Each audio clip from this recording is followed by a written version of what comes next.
So you want to play D&D, eh?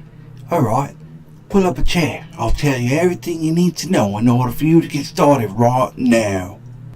Getting into D&D 5e has never been easier. They even have a convenient starter set that has everything you need in order to get started playing right now. It comes with a basic rule set, it comes with dice, pre-generated characters, and it even has a really awesome adventure. Getting the D&D starter set is even easier. You can just type in D&D starter set in your Google or whatever browser you're using and different options will pop up. You'll be able to find the starter set from anywhere between $10 and $25 on average through various sites or through your friendly local gaming store. If buying the starter set isn't something that you want to do, you can still download the rules for free right over here at dnd.wizards.com. Just hover your mouse right over here to the new to D&D button up top. Just move over down to where it says start playing. Click that button and then scroll down to right here where it says download the rules.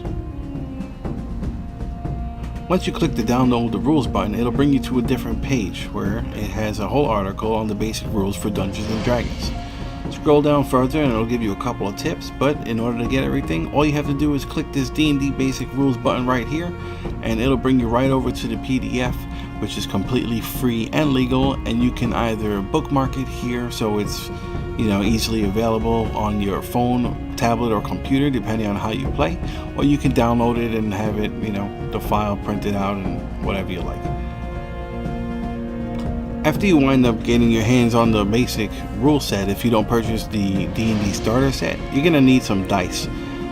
Again, it's real simple. Just jump online, type in D&D dice, and it'll give you all these different stores with different options. You can find a set of dice that you like. The only recommendation that I have is that you buy something that's easy to read.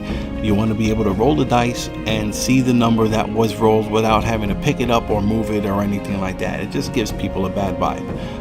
The starter set does come with a free basic set of dice, but eventually you're going to wind up getting something that kind of speaks to you. I've been playing for about 30 years. I picked up my dice a long time ago. They're very simple, and I love my dice. People, they get attached to their dice, so you're gonna need them. Make sure you pick a good set. Once you get all that sorted out, you're gonna need something to keep notes on. Your parchment and quill is gonna be important to write down names, exotic, location information, notes that your DM is gonna put out to you, and you're gonna want to keep track of your loot also. So pen and paper. Sometimes people get a small little journal. Whatever works for you. You're gonna need it. It's one of the essentials. Once you get that all sorted out, you have the starter set, you have the basic rules, you have your dice, and you're ready to start playing. That's when you get a couple of friends and you put a game together. I want to recommend having in between 3 and 5 players when you begin, plus 1 DM. The reason why I suggest a smaller group like this is because it'll be easier to manage and it'll be easier for each of the players to stay engaged. The more people you have at the group, the more time you have for people to sit around waiting for their turn to come up. And it's, unless you're really engaging and know what you're doing, then, it's easy for people to kind of drift off. Well, this pretty much covers it for now, and will hopefully give you enough insight just to get started. In addition to just understanding these basic rule sets and trying to figure out what's going on with the game, I'd recommend watching different YouTube channels. All you have to do is go to youtube.com and type in how to play D&D, and you'll get a plethora of different channels offering you different advice from different point of views. Once that's all done and you're ready to play your first adventure, okay, we'll save that for another video.